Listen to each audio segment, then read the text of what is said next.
তাকে পার্টি অফিসে যাওয়ার পর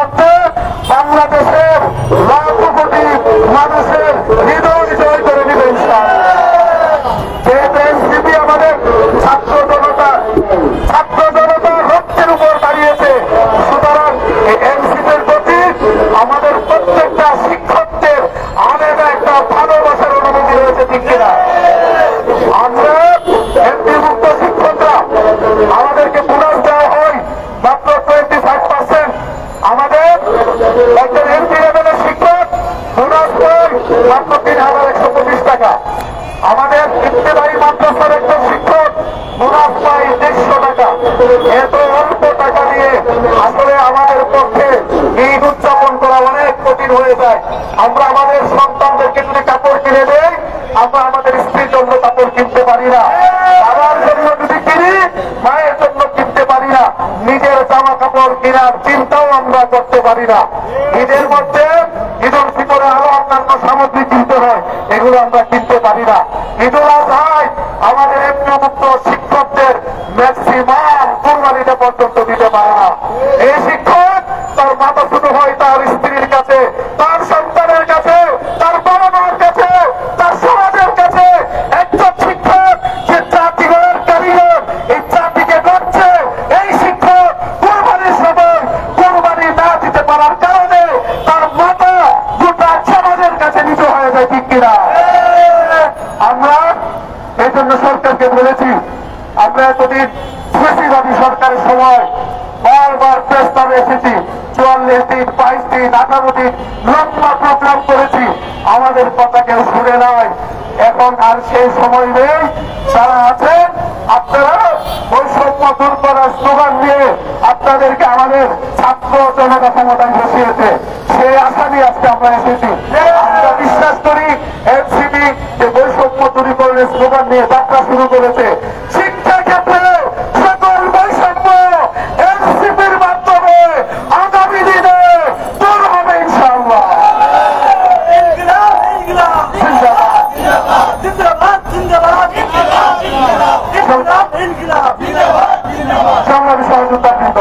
আমাদেরকে বাড়ি ভাড়া দেওয়া হয় মাত্র 1,000 টাকা, মেডিকেল ভাড়া দেওয়া হয় 500 টাকা।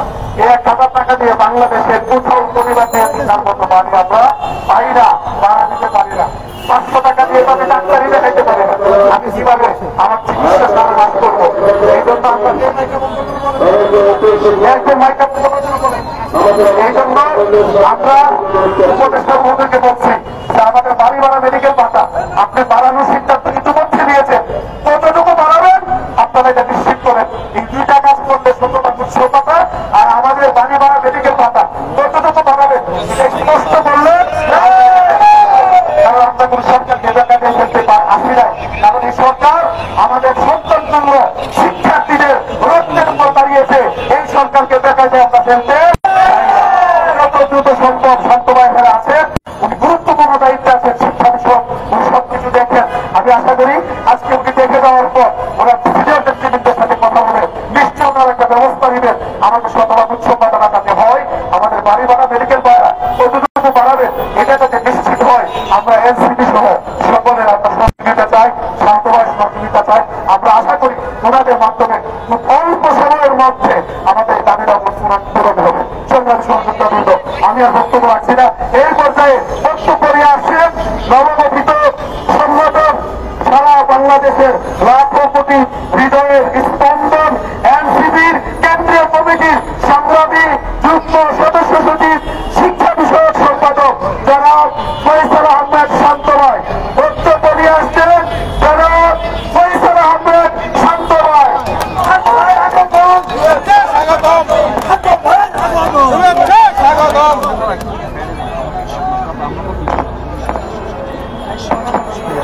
আপনাদেরকে অসংখ্য ধন্যবাদ জানাচ্ছি। আমি কয়েকটা বিষয় বলতে চাই, সেটা নিচে টান করে ফিটে গেছে, নিচে টান পড়ছে, তাই টানা। আপনাদেরকে অসংখ্য ধন্যবাদ, কিন্তু খুব দুর্ভাগ্যের বিষয়,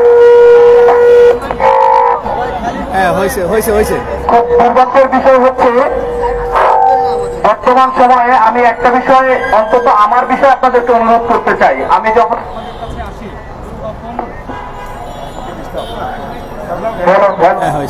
তখন আপনারা কেউ আসলে এই আমাদের নামে যে স্লোগান দেন, এই সংস্কৃতিটা আমাদের বদলে ফেলতে হবে। আমরা নতুন বাংলাদেশে এসেছি, আমি আপনাদের বয়সে অনেক ছোট, আপনারা বাংলাদেশের মানুষ গড়ার ক্ষেত্রে আপনারা গুরুত্বপূর্ণ ভূমিকা পালন করছেন, কিন্তু দেখা যাচ্ছে আমরা এখানে আসছি, একজন রাজনৈতিক নেতা এখানে আসছেন, আর সমাজের সবচেয়ে সম্মানিত ব্যক্তিরা শিক্ষকরা তারা তার নামে স্লোগান দিচ্ছে। এটি আমি অন্তত অনেক বেশি লজ্জাবোধ করি, কারণ নতুন বাংলাদেশের স্বপ্ন আমরা যেটি দেখি সেটি এরকম হওয়ার কথা না। শিক্ষকরা যেখানে যাবেন সেখানে রাজনৈতিক ব্যক্তিরা তাদের চেয়ার ছেড়ে দিয়ে শিক্ষকদেরকে বসতে দিবেন। শিক্ষকরা যদি যেখানে যান সেখানে রাজনৈতিক ব্যক্তিরা তাদের সালাম দিবে। শিক্ষকরা যেখানে যাবেন সেখানে সমাজের সমস্ত আমলা থেকে শুরু করে এই বাংলাদেশের সকল শ্রেণীর কর্মচারীরা তাদের সম্মান করবেন, এটি আসলে আমরা প্রত্যাশা করি। দুঃখজনক বিষয় হচ্ছে আমরা শিক্ষকদেরকে অপমানিত করতে করতে, শিক্ষকদেরকে বঞ্চিত লাঞ্ছিত করতে করতে এমন একটা জায়গায় নিয়ে এসেছি, দেখা যাচ্ছে একজন পিয়নের থেকেও শিক্ষকের বেতন ভাতা কম। এই বেতন ভাতার সাথে সমাজের সকল স্তরের সম্মান কিন্তু ওতপ্রোতভাবে জড়িত। তিনি যখন একজন পিয়নের থেকে কম বেতন পান, ওই পিয়ন ওই শিক্ষকের উপরে খবরদারি করেন। এরকম করে করে দেখা যায় যে এইরকম যখন আমলারা আসেন, যখন বিভিন্ন অফিসাররা আসেন, রাজনৈতিক নেতারা আসেন, তখন শিক্ষকরা উঠে দাঁড়িয়ে যান, শিক্ষকরা তাদের নামে স্লোগান দেন। আমরা মনে করি শিক্ষকদেরকে এই নতুন বাংলাদেশে এমন একটা ব্যবস্থা তৈরি করতে হবে যেই ব্যবস্থার মধ্য দিয়ে শিক্ষকরা সমাজের সর্বোচ্চ সম্মানিত ব্যক্তি হিসাবে স্বীকৃত পাবে এবং সর্বোচ্চ সম্মানী ব্যক্তি হিসাবে। এখন আসি আসলে আমাদের এই যে বাংলাদেশের বিদ্যমান বাস্তবতায় আমরা দেখেছি, গত 6 মাস যাবৎ আমি শিক্ষকদেরকে নিয়ে কাজ করেছি। শিক্ষকদের মধ্যে এত বেশি ক্ষোভ, এত বেশি লাঞ্ছনা, এত বেশি যন্ত্রণা আমার মনে হয় বাংলাদেশে আর কোনো পেশায় নাই। আমরা দেখেছি যে বর্তমানে এই ছাত্র জনতার রক্তের মধ্য দিয়ে একটি সরকার গঠিত হয়েছে। এই সরকারের দায়িত্ব ছিল, এই সরকারের গঠন হওয়ার পিছনে যে বিপ্লব, সেই বিপ্লব শুরু হয়েছিল শিক্ষাঙ্গন থেকে, সেই বিপ্লব শুরু হয়েছিল বিশ্ববিদ্যালয় কিংবা বিদ্যালয়ের ক্যাম্পাস প্রাঙ্গণ থেকে। কিন্তু আমরা সরকারকে সেরকম কোন উদ্যোগ গ্রহণ করতে দেখি নাই যেখানে শিক্ষা প্রতিষ্ঠানে শিক্ষার্থীদের, শিক্ষকদের কিংবা শিক্ষা স্টেক হোল্ডারদের অবহেলা বঞ্চনাগুলো দূরীভূত হয়। আমরা মনে করি সরকারের আরো গুরুত্ব দেওয়া প্রয়োজন ছিল কিভাবে তারা এই শিক্ষকদের সমস্যাগুলোকে সমাধান করা যায়। আমরা বাংলাদেশ রাষ্ট্রের বাস্তবতা জানি, আমরা অর্থনৈতিক সংকটের কথা জানি, কিন্তু আমরা এর মধ্যে দেখেছি হাজার হাজার মেগা প্রকল্পগুলো রাষ্ট্র এত বছর যাবৎ বাস্তবায়ন করে এসেছে, কিন্তু শিক্ষকদের বেতন বাড়ানোর প্রশ্ন আসলে রাষ্ট্র বলে যে আমার কাছে টাকা নাই। আমরা দেখেছি হাজার হাজার লক্ষ লক্ষ কোটি টাকা এই রাষ্ট্রের দুর্নীতিবাজরা, এই রাষ্ট্রের আমলারা, এই রাষ্ট্রের সাবেক সেনা কর্মকর্তারা পাচার করেছে, তাদের বাসা থেকে কোটি কোটি টাকা উদ্ধার হয়েছে, কিন্তু একজন শিক্ষকের 3 বেলা খাবার নিশ্চিত করার মতো টাকা এই রাষ্ট্র নিশ্চিত করতে পারে না। এটা রাষ্ট্রের জন্য এটা রাষ্ট্রের জন্য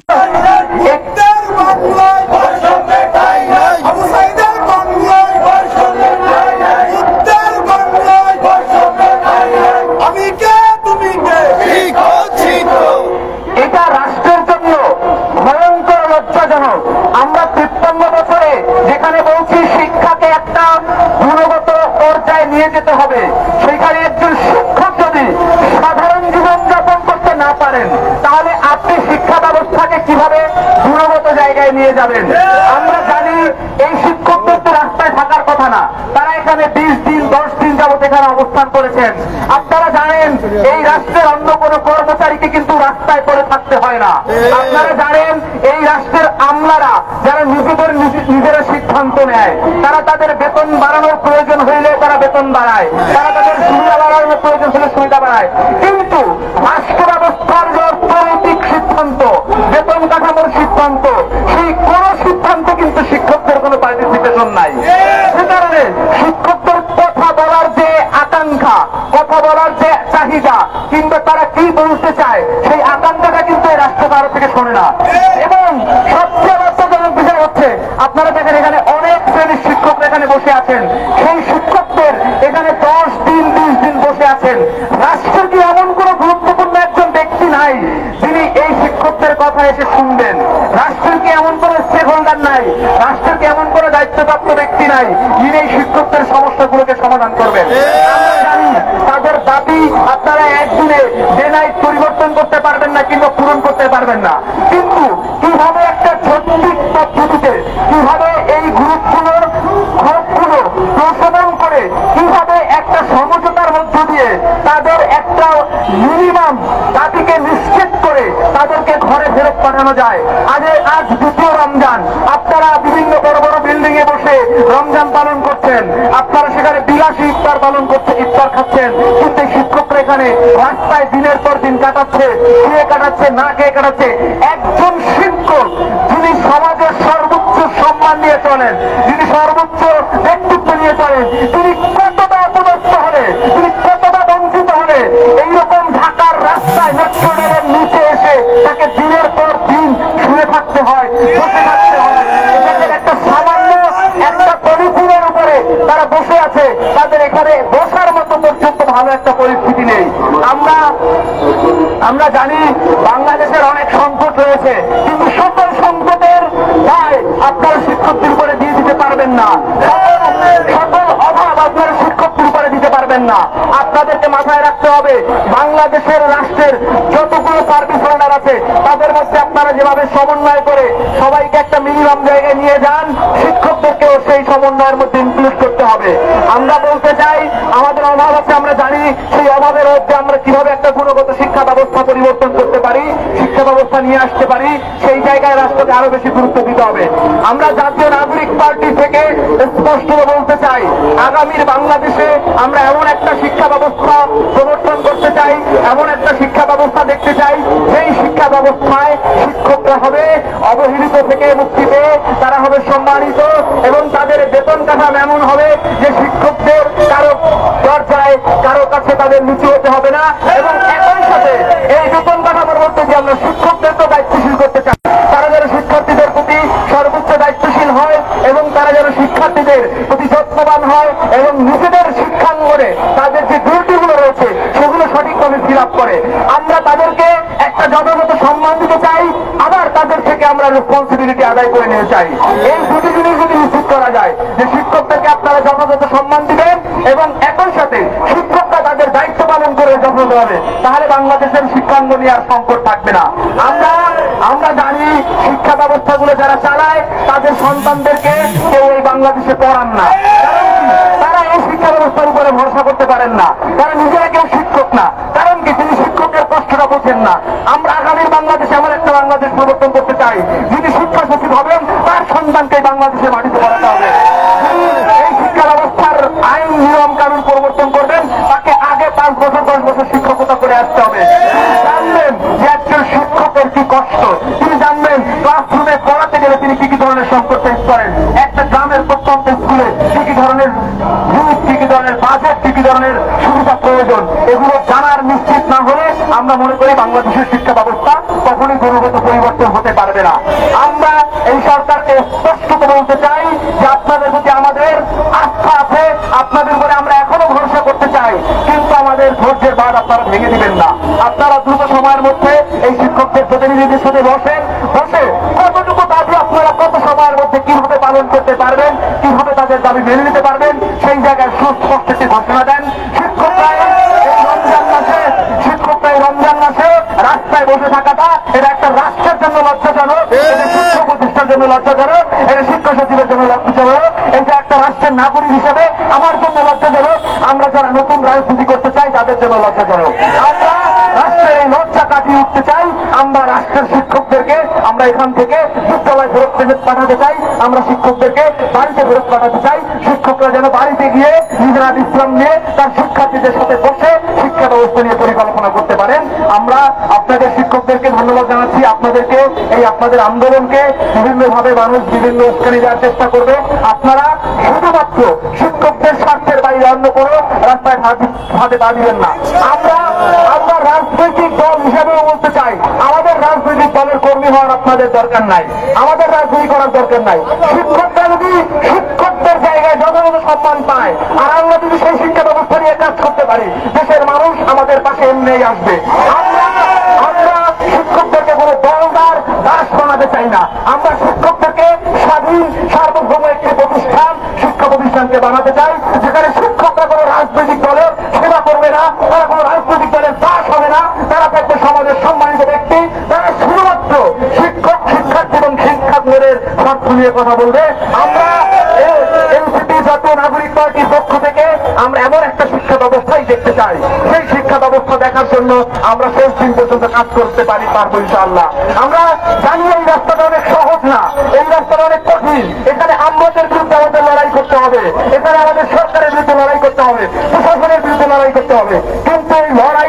ভূমিকা নিয়েই আমরা রাস্তায় নেমেছি। আমরা বাংলাদেশের প্রতিটি বঞ্চিত শিক্ষকদের পাশে থাকবো, আমরা শিক্ষকদের প্রতিটি ন্যায্য দাবির পাশে থাকবো। তাতে যদি কোনো মহল আমাদের উপরে নাখোশ হয় আমরা সেটির দিকে তাকাবো না। আমরা আমাদের রাজনীতির শেষ দিন পর্যন্ত আমরা ন্যায্যতা প্রতিষ্ঠা করার জন্য আমরা আপনাদের পাশে থাকবো। তাতে আমরা ন্যায্য কথা বলবো, তাতে যদি অধিকাংশ মানুষ আমাদের পাশ থেকে সরেও যায়, তারপরও আমরা এই শিক্ষক সমাজ থেকে শুরু করে বাংলার আপামর জনসাধারণ বঞ্চিত মানুষদের পাশে দাঁড়িয়ে আমরা আমাদের রাজনীতি করতে চাই।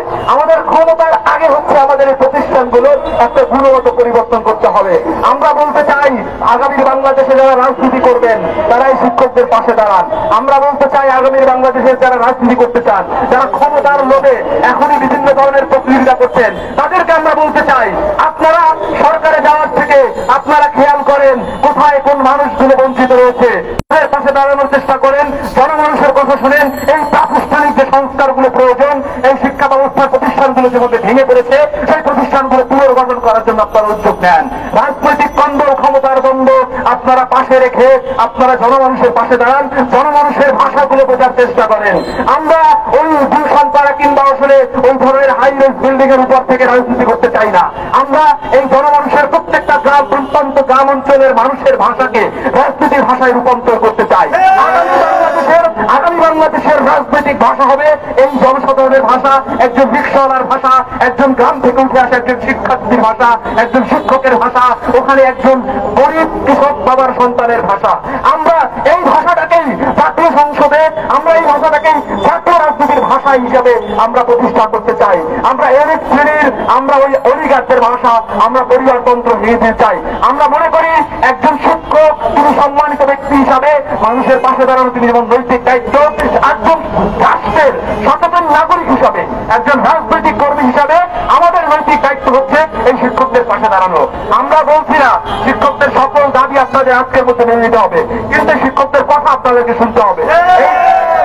এই শিক্ষকদের দাবি কতটুকু আপনারা কিভাবে পালন করতে পারবেন, কেন পালন করতে পারবেন না, রাষ্ট্রের টাকা কোথায় যায় সেই হিসাব শিক্ষকদেরকে দিতে হবে এবং সেই একটা যৌক্তিক সমাধান বের করে এই শিক্ষকদের সাথে বসে অতি দ্রুত সময়ের মধ্যে এই শিক্ষকদেরকে শিক্ষাঙ্গনে ফেরত পাঠানোর ব্যবস্থা করেন। এই শিক্ষকদের কতটুকু দাবি দিয়ে আবার কোন প্রক্রিয়ায় তাদের বাকি দাবিগুলো সামনে ভবিষ্যতে পালন হবে সেই একটা ব্যবস্থা প্রকল্প প্রণয়ন করে আপনারা এই শিক্ষকদেরকে বাসায় এবং শিক্ষাঙ্গনে পাঠানোর ব্যবস্থা করেন। আমরা আর একদিনও এই শিক্ষকদেরকে এই রাস্তায় পড়ে থাকতে দেখতে চাই না। সবাইকে ধন্যবাদ জানাচ্ছি।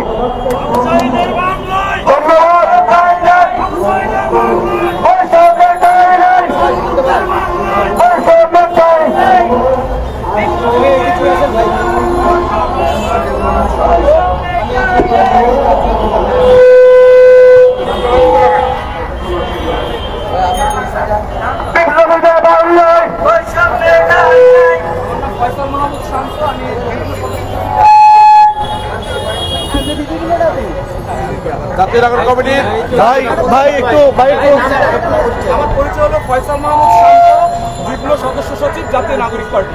ভাই আরেকবার কি নাম? ফয়সাল মাহমুদ শান্ত, যুগ্ম সদস্য সচিব, জাতীয় নাগরিক পার্টি।